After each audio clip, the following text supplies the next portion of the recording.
ಈ ಟೆಂಪಲ್ ಅಲ್ಲಿ ಬಹಳ ಒಂದು ವಿಶೇಷವಾಗಿರುವಂತ ಬಾವಿ ಇದೆಯಾ ಅಂತ ಅಲ್ಲ? ಸುಮಾರು 300 ವರ್ಷ ಆಯ್ತು ಅಂತ ಹೇಳಿದ್ರು. ಸೊ ಅಲ್ಲಿಗೆ ತಾವು ಹೋಗ್ತಾ ಇದ್ದೀರಿ. ಸೊ ಏನ್ ವಿಶೇಷ ಅದರದ್ದು? ಸರ್, ಆ ಬಾವಿ ವಿಶೇಷತೆ ಏನು ಅಂತಂದ್ರೆ ಸುಮಾರು 300 ವರ್ಷಗಳ ಕಾಲ ಇತಿಹಾಸ ಇರತಕ್ಕಂತ ಅದು ಬಾವಿ. ಓಕೆ. ಆ ಬಾವಿ ನೀರನ್ನ ನೀವು ನೋಡಿದಾಗೆ 12 ತಿಂಗಳ ಪರ್ಯಂತ ನೀರಿರುತ್ತೆ.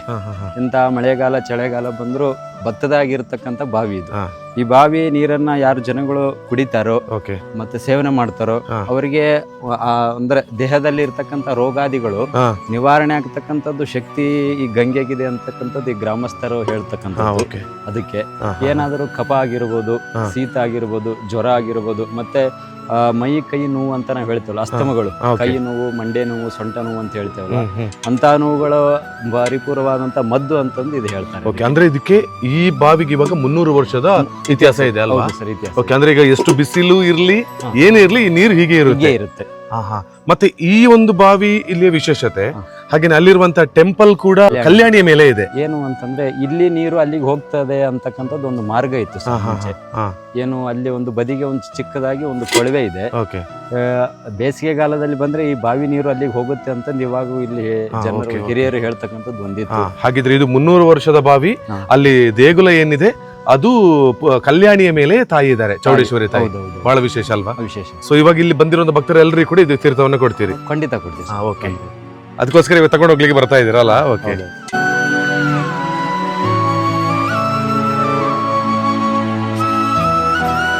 ಒಂದು ಸಲ ನೀವು ನೋಡ್ಬೋದು ಎಷ್ಟು ತಿಳಿಯಾಗಿದೆ ನೀರು ಅಂತಂದ್ರೆ ಸುಮಾರು 120 ಅಡಿ ಆಳದಲ್ಲಿ ಇರ್ತಕ್ಕಂಥ ಈ ದೇಗುಲದಲ್ಲಿ ಮೇ 27ರಿಂದ ಮೇ 31ರವರೆಗೆ 3ನೇ ವರ್ಷದ ವಾರ್ಷಿಕ ಉತ್ಸವ ನಡೀಲಿಕ್ಕಿದೆ.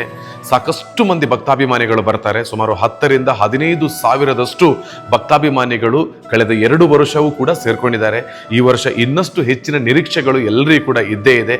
ಯಾಕೆಂತ ಹೇಳಿದ್ರೆ ಅವರೆಲ್ಲ ಭಕ್ತಾಭಿಮಾನಿಗಳ ಜೀವನದಲ್ಲಿ ಒಂದು ಹೊಸ ಬೆಳಕು, ಖುಷಿಯನ್ನ ಕೊಟ್ಟಿರುವಂತಹ ತಾಯಿ ಚೌಡೇಶ್ವರಿ. ಹಾಗಾಗಿ ಈ 27ರಿಂದ 31ರವರೆಗೆ ನಡೀತಕ್ಕಂತಹ ವಾರ್ಷಿಕ ಉತ್ಸವದಲ್ಲಿ ಎಲ್ಲ ಭಕ್ತಾಭಿಮಾನಿಗಳ ಜೊತೆಗೆ ತಾವುಗಳು ಕೂಡ ಯಾವುದೇ ಊರಿನಲ್ಲಿದ್ರೂ ಕೂಡ ಒಂದು ಸಲ ವಿಸಿಟ್ ಮಾಡಿ ತಾಯಿಯ ಆಶೀರ್ವಾದವನ್ನ ಪಡ್ಕೊಳ್ಳಿ ಅಂತ ಕೇಳ್ಕೊಳ್ತಾ ಇದ್ದೇನೆ.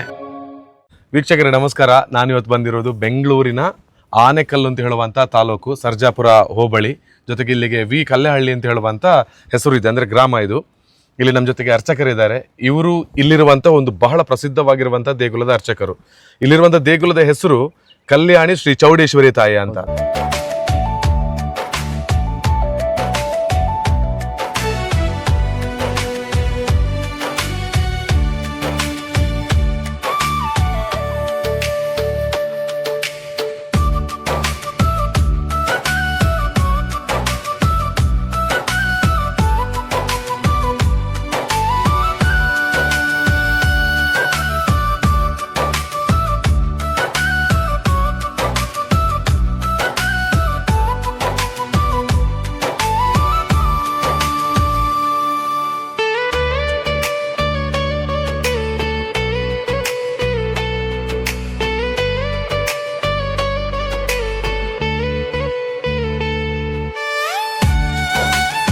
ಆ ದೇವಸ್ಥಾನಕ್ಕೆ ನಾವು ಹೋಗಿ ನೋಡಿದ್ರೆ ನಿಮಗೆ ಕಲ್ಯಾಣಿಯ ಮೇಲೆ, ಅಂದ್ರೆ ಕೆರೆಯ ಮೇಲೆ ಆ ದೇಗುಲ ಇದೆ, ಅದರ ಮೇಲೆ ಚೌಡೇಶ್ವರಿ ತಾಯಿ ಇದ್ದಾರೆ.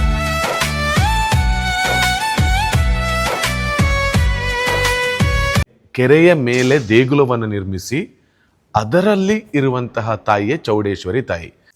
ಸೊ ಇಲ್ಲಿ ಕೆರೆಗೆ ಹೋಗಿ ನೋಡಿ ಬಂದಾಯಿತು. ಇಲ್ಲಿ ಕೆರೆಯಿಂದ ಹೀಗೆ ಸ್ಟೆಪ್ ಮೂಲಕ ನಾವು ಮೇಲ್ಭಾಗಕ್ಕೆ ಬಂದರೆ ದೇಗುಲ ಇಲ್ಲಿ ಸಿಗುತ್ತೆ. ಸೊ ದೇಗುಲದ ಕಂಪ್ಲೀಟ್ ಪರಿಚಯವನ್ನು ಮಾಡ್ತೇನೆ ನಾನು. ಬನ್ನಿ ಒಳಭಾಗಕ್ಕೆ ಹೋಗೋಣ. ಒಳಭಾಗಕ್ಕೆ ಹೋಗಿ ಅಮ್ಮನ ಆಶೀರ್ವಾದವನ್ನು ಮಾಡ್ಕೊಂಡು ಬರೋಣ. ಸಾಕಷ್ಟು ಮಂದಿ ಭಕ್ತರು ಬರ್ತಾ ಇದ್ದಾರೆ ನೋಡಿ. ನೆಮ್ಮದಿಯ ಹುಡುಕಾಟದಲ್ಲಿರುವಂಥ ಪ್ರತಿಯೊಬ್ಬರಿಗೂ ಕೂಡ ಅದ್ಭುತವಾದ ಒಂದು ತಾಣ. ಬಹಳಷ್ಟು ನೆಮ್ಮದಿ, ಸೈಲೆನ್ಸ್ ಇದೆ ಇಲ್ಲಿ. ಬರ್ಬೋದು, ಅಮ್ಮನ ಆಶೀರ್ವಾದ ಪಡ್ಕೊಳ್ಬಹುದು, ಹೋಗ್ಬೋದು. ಇನ್ನೇ ಒಂದು ವಾರದ ಹಿಂದೆ ಒಬ್ಬರು ನೋಡಿದಾಗೆ, ಯಾರು ನಾರ್ತವ್ರು, ಅವರು ಉತ್ತರ ಭಾರತದವರು, ಅವರು ಧರ್ಮಪತ್ನಿ ಫುಲ್ ಕೋಮಾ ಸ್ಟೇಜ್ ಅಲ್ಲಿ ಇದ್ರಂತೆ. ಏನೋ ದೇವರ ಅನುಗ್ರಹ ಮಾಡಿ ತೀರ್ಥ ಪ್ರಸಾದ ತಗೊಂಡು ಹೋಗಿರೋದ್ರಿಂದ ಇವಾಗ ಚೇತರಿಕೆಯಾಗಿ ಅಮ್ಮನವರಿಗೆ ಬೆಳ್ಳಿ ರೂಪದಲ್ಲಿ ಏನೋ ಒಂದು ವಸ್ತುವನ್ನು ಕೊಡಿಸಿದ್ದಾರೆ.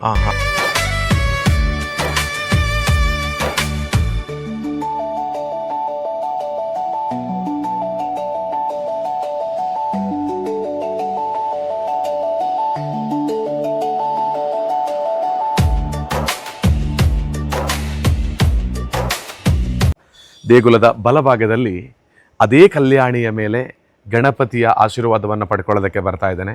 ಸೊ ಬನ್ನಿ ಅಲ್ಲಿ ಗಣಪನ ಆಶೀರ್ವಾದವನ್ನು ಪಡ್ಕೊಂಡು ಬರೋಣ. ಹೇಗಿದೆ ಅಂತ ನೋಡ್ಬೋದು ನೀವು ಸಹ.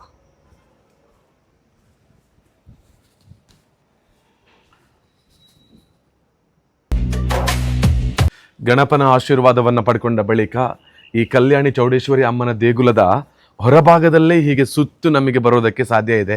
ನೋಡಿ, ಚೌಡೇಶ್ವರಿ ದೇವಿಯ ವಿಗ್ರಹ ಇಲ್ಲಿ ಕೂಡ ಇದೆ, ನಮಗೆ ಕೈ ಮುಗಿಬೋದು. ನೋಡಿ, ಇಲ್ಲಿ ನಿಂತು ನೋಡಿದರೆ ಕೆಳಭಾಗದಲ್ಲಿ ಕೆರೆ ಇದೆ, ಮತ್ತೆ ದೇವಿಯ ವಿಗ್ರಹಗಳಿದೆ.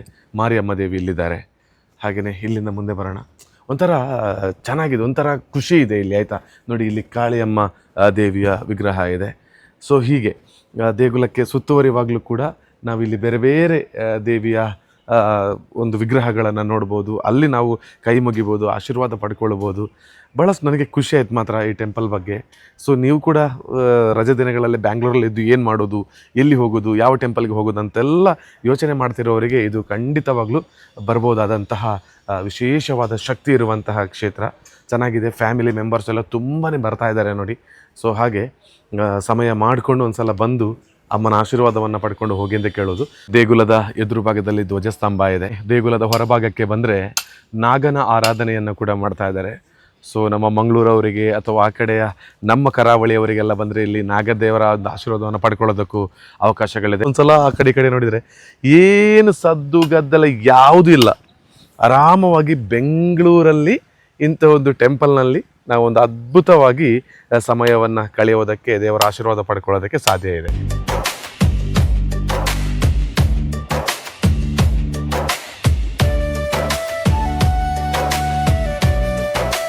ಏನು ನಾವು ಮನಸ್ಸಿನಿಂದ ಬಂದು ಬೇಡಿ ತಾಯಿಯ ಜೊತೆಗೆ ಕೇಳ್ಕೊಳ್ತೇವೆ, ಅದನ್ನು ಈಡೇರಿಸಿರ್ತಕ್ಕಂಥ ಬಹಳ ಪವಾಡವನ್ನು ಇಲ್ಲಿ ರೂಪಿಸಿಕೊಟ್ಟಿರುವಂಥ ತಾಯಿಯ ದೇಗುಲ.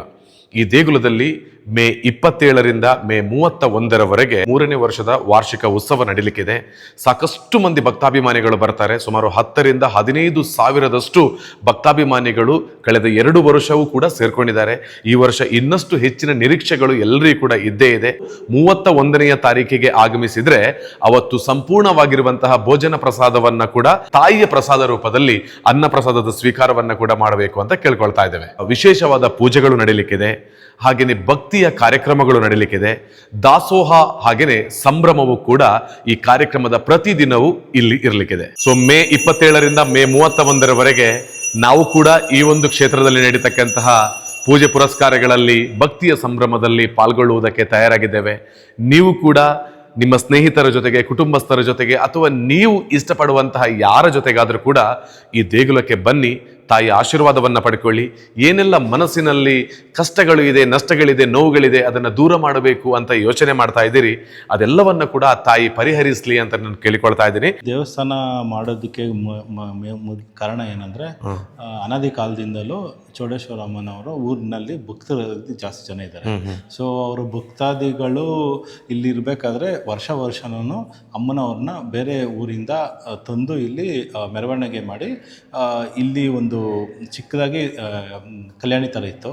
ಸೊ ಇಲ್ಲಿ ತಂದು ದೇವ್ರನ್ನ ಅಮ್ಮನವ್ರನ್ನೇ ಎಲ್ಲ ಅವ್ರದ್ದೇನೇನಿದೆಯೋ ಸಂಪ್ರದಾಯದ ಪ್ರಕಾರ ಪೂಜೆ ಎಲ್ಲ ಮಾಡ್ತಾಯಿದ್ರು. ಅದಾದಮೇಲೆ ಊರಿನ ಗ್ರಾಮಸ್ಥರು, ಹಿರಿಯರು ಎಲ್ಲರೂ ಸಭೆ ಸೇರಿ ಇಲ್ಲಿ ಒಂದು ದೇವಸ್ಥಾನ ಮಾಡೋಣ ಅಂತ ಆಲೋಚನೆ ಬಂದಾಗ, ಇಲ್ಲಿ ಕೆಳಗಡೆ ನಮಗೆ ಬಾವಿ ಥರ ಇತ್ತಲ್ವ, ಬಾವಿನ ಯೂಸ್ ಮಾಡಿಕೊಂಡೇ ಮಾಡೋಣ ಅಂತ ಎಲ್ಲರೂ ಗುರು ಹಿರಿಯರೆಲ್ಲ ಡಿಸೈಡ್ ಮಾಡಿ ಅದಕ್ಕೆ ತಗ್ನಂತೆ ಕೆಳಗಡೆ ಕಲ್ಯಾಣಿ ಮಾಡಿ ಮೇಲೆಗಡೆ ಅಮ್ಮನವ್ರನ್ನ ಪ್ರತಿಷ್ಠಾಪನೆ 3 ವರ್ಷದ ಹಿಂದೆಗಡೆ ಮುಗೀತು. ಈಗ 3ನೇ ವರ್ಷದ ವಾರ್ಷಿಕೋತ್ಸವಕ್ಕೆ ಎಲ್ಲ ಸಕಲ ಸಿದ್ಧತೆ ನಡೀತಾ ಇದೆ. ವಿಜೃಂಭಣೆಯಿಂದ ನಡೆಯುತ್ತೆ. 27ನೇ ತಾರೀಕಿನಿಂದ ಸ್ಟಾರ್ಟ್ ಆಗಿ 28, 29ನೇ ತಾರೀಕುವರೆಗೂ ಇಲ್ಲಿ ಧಾರ್ಮಿಕ ಕಾರ್ಯಕ್ರಮಗಳು ನಡೆಯುತ್ತೆ. 30ನೇ ತಾರೀಕು ಬಿಟ್ಟರು 31ನೇ ತಾರೀಕು ಅಮ್ಮನವರ ಪರವಾಗಿ ಇಲ್ಲಿ ನಮಗೆ ಒಂದು ಅನ್ನದಾನ, ಬಹಳ ಒಂದು 10,000 ಜನಕ್ಕೆ ಅನ್ನದಾನವನ್ನು ಹಮ್ಮಿಕೊಂಡಿದ್ದೀವಿ. ಇದು ನಮ್ಮ ಇಲ್ಲಿಯ ವಿಶೇಷತೆ ಅಲ್ವಾ. ಹರಿ ಓಂ, ನಮಸ್ಕಾರ. ಶರಣಾಗತ ದೀನಾರ್ಥ ಪವಿತ್ರಾಣಿ ಪಾರಾಯಣಿ ಸರ್ವಶಾಂತಿ ಹರೇ ದೇವಿ ಚೌಡೇಶ್ವರಿ ನಮೋಸ್ತುತೆ. ನನ್ನ ಆರಾಧ್ಯ ದೇವರಾದಂಥ ಚೌಡೇಶ್ವರಿ ನನ್ನ ಪ್ರಾರ್ಥನೆಯನ್ನು ಮಾಡ್ಕೊತ ಈ ದೇವಸ್ಥಾನದ ಪ್ರಧಾನ ಅರ್ಚಕರಾದಂಥ ಕುಮಾರ್ ಭಟ್ ಅವರು ಸಂದೇಶಪೂರ್ವಕವಾಗಿ ಸಾರ್ವಜನಿಕರಿಗೆ ತಿಳಿಸುವುದೇನೆಂದರೆ, ಈ ದೇವಾಲಯವು ಬೆಂಗಳೂರು ಉತ್ತರ ನಗರಕ್ಕೆ ಬರುವಂಥ ಒಳಗೇರಿ ಕಲ್ಲಳ್ಳಿ ಗ್ರಾಮದಲ್ಲಿ ನೆಲೆಯಾಗಿದ್ದು, ಈ ಕ್ಷೇತ್ರದಲ್ಲಿ ಅಪಾರವಾದಂಥ ದೈವತಾ ಶಕ್ತಿ ನೆಲೆಯಾಗಿರ್ತಕ್ಕಂಥ ಕ್ಷೇತ್ರ. ಈ ಕ್ಷೇತ್ರದಲ್ಲಿ ಮಹಾತ್ಮಪೂರ್ವಕವಾಗಿ ನಡೀತಕ್ಕಂಥದ್ದೇನು ಅಂತಂದರೆ, ಈ ಕ್ಷೇತ್ರದಲ್ಲಿ ಈ ಊರಿನ ಗ್ರಾಮಸ್ಥರು ಮತ್ತು ಸರ್ವ ಸಭಾಧಿಕಾರಿಗಳು ಎಲ್ಲರೂ ಅನುಸಾರವಾಗಿ ಕಲ್ಯಾಣಿ ಚೌಡೇಶ್ವರಿ ದೇವಿಯ ಒಂದು ದೇವಾಲಯ ನಿರ್ಮಾಣ ಮಾಡುವುದಕ್ಕಾಗಿ ಸಭೆಯನ್ನು ಉದ್ದೇಶಿಸಿ ಏನು ಸಭೆಯನ್ನು ಮಾಡಿದ್ರಲ್ಲ, ಆ ಸಭೆ ಮುಖೇನವಾಗಿ ಒಂದು ದೇವಸ್ಥಾನವನ್ನು ಪ್ರತಿಷ್ಠಾಪನೆಯನ್ನು ಮಾಡಿದ್ದಾರೆ. ಅದೇ ಥರನಾಗಿ ದಿನದಿಂದ ದಿನಕ್ಕೆ ಈ ಕ್ಷೇತ್ರದಲ್ಲಿ ಹೆಚ್ಚಿನ ಅಪಾರವಾದಂತಹ ಸಂಖ್ಯೆಯಿಂದ ಜನಸಂದಣಿ ಜಾಸ್ತಿ ಆಗ್ತಾ ಬರ್ತದೆ. ಅದೇ ಥರನಾಗಿ ಜನಸಮೂಹರಾದಂಥ ಭಕ್ತರ ಸಂಕಷ್ಟಗಳು ಅಧೀಪೂರ್ವಕವಾಗಿ ನಿವಾರಣೆ ಆಗ್ತಕ್ಕಂಥದ್ದು ಒಂದು ಸನ್ನಿವೇಶಗಳು ಕಾಣ್ತಾ ಇದೆ. ಅದೇ ಥರನಾಗಿ ಈ ಕ್ಷೇತ್ರದಲ್ಲಿ ವಿಶೇಷವಾಗಿ ಬ್ರಹ್ಮನಾಗನನ್ನು ನಾವು ಪ್ರತಿಷ್ಠಾಪನೆಯನ್ನು ಮಾಡಿದ್ದೀವಿ. ಈ ನಾಗ ಕುಲದಲ್ಲಿ ಬರತಕ್ಕಂಥದ್ದು ನವನಾಗ ಅಂತಂದು, ಆ ನಾಗಕುಲದಲ್ಲಿ ಶ್ರೇಷ್ಠವಾದದ್ದು ಬ್ರಹ್ಮನಾಗ. ಈ ನಾಗನನ್ನು ನಾವು ಯಾಕೆ ಇಲ್ಲಿ ಪ್ರತಿಷ್ಠಾಪನೆ ಮಾಡಿದ್ದೇವೆ ಅಂತಂದರೆ, ಒಂದು ಆರೋಗ್ಯಕಾರಕ್ಕಾಗಿ, ಇನ್ನೊಂದು ಏನೇ ಕೆಲಸ ಕಾರ್ಯಗಳಲ್ಲಿ ವಿಳಂಬಿತವಾಗ್ತಾ ಇದ್ದರೆ ಮತ್ತು ಶೀಘ್ರವಾಗಿ ಸಂತಾನವಾಗಲಿಕ್ಕೆ, ಅದೇ ಥರನಾಗಿ ಶೀಘ್ರವಾಗಿ ಕಂಕಣ ಭಾಗ್ಯ ಅಥವಾ ವಿವಾಹ ಕಾಲದಲ್ಲಿ ಏನಾದರೂ ಅಡೆತಡೆಗಳಾಗ್ತಾ ಇದ್ದರೆ ಅಂಥವರಿಗೆ ಆ ಸನ್ನಿಧಾನದಲ್ಲಿ ನಾಗರ ಕ್ಷೇತ್ರದಲ್ಲಿ ಮುಕ್ತಿಯನ್ನು ಕೊಟ್ಟು ಅವರಿಗೆ ವಿಶೇಷವಾದಂಥ ಪೂಜೋಪಗಳನ್ನು ಮಾಡಿದ್ದಾದರೆ ಖಂಡಿತವಾಗಲೂ ಅವರು ಜಾತಕದಲ್ಲಿರ್ತಕ್ಕಂಥ ವಿಮರ್ಶ ದೋಷಗಳು ನಿವಾರಣೆಯಾಗಿ ಒಂದು ಫಲ ಕೊಡ್ತಕ್ಕಂಥದ್ದು ಈ ಕ್ಷೇತ್ರದಲ್ಲಿ ಆಗಿದೆ. ಅದೇ ಥರನಾಗಿ ಈ ಸನ್ನಿಧಾನದಲ್ಲಿ ಸುಂದರವಾದ ಒಂದು ಕಲ್ಯಾಣಿ ಮತ್ತು ಪುಷ್ಕರಣಿ ಹೊಂದಿರತಕ್ಕಂಥ ಕ್ಷೇತ್ರ. ಇಲ್ಲಿ ಶಿವನ ಸ್ವರೂಪಿಯಾದಂತಹ ಚೌಡೇಶ್ವರಿ ದೇವಿ ಈ ಸನ್ನಿಧಾನದಲ್ಲಿ ನೆಲೆಯಾಗಿದ್ದಾಳೆ. ಅದೇ ಥರನಾಗಿ ಈ ಕ್ಷೇತ್ರದಲ್ಲಿ ವಿಶೇಷವಾದಂಥ ಸುಮಾರು 300 ವರ್ಷಗಳ ಕಾಲ ಇರತಕ್ಕಂಥ ಪವಿತ್ರ ಉದ್ಭವ ಆದಂಥ ಗಂಗೆ ಕ್ಷೇತ್ರ. ಆ ಗಂಗೆಯನ್ನು ಯಾರು ಭಕ್ತಾದಿಗಳು ಸೇವನೆ ಮಾಡ್ತಾ ಇದ್ದಾರೆ ಅವರಿಗೆ ಆರೋಗ್ಯದಲ್ಲಿ ಏನಾದರೂ ತೊಂದರೆಗಳಿದ್ದರೆ ಮತ್ತು ಅಸ್ತಮಯಗಳಿದ್ದರೆ ಅಂಥದ್ದು ನಿವಾರಣೆ ಆಗ್ತದ್ದು ಕಾಲ್ಪನಿಕವಾಗಿ ಬರುವಂಥ ಜನಗಳು ತಮ್ಮಿಂದ ತಿಳಿದುಕೊಂಡದಕ್ಕಂಥ ಈ ಕ್ಷೇತ್ರದಲ್ಲಿ ಅಪಾರವಾದಂಥ ಶಕ್ತಿ ಇದೆ ಅಂತಂದು ನಾವು ಹೇಳ್ತಕ್ಕಂಥ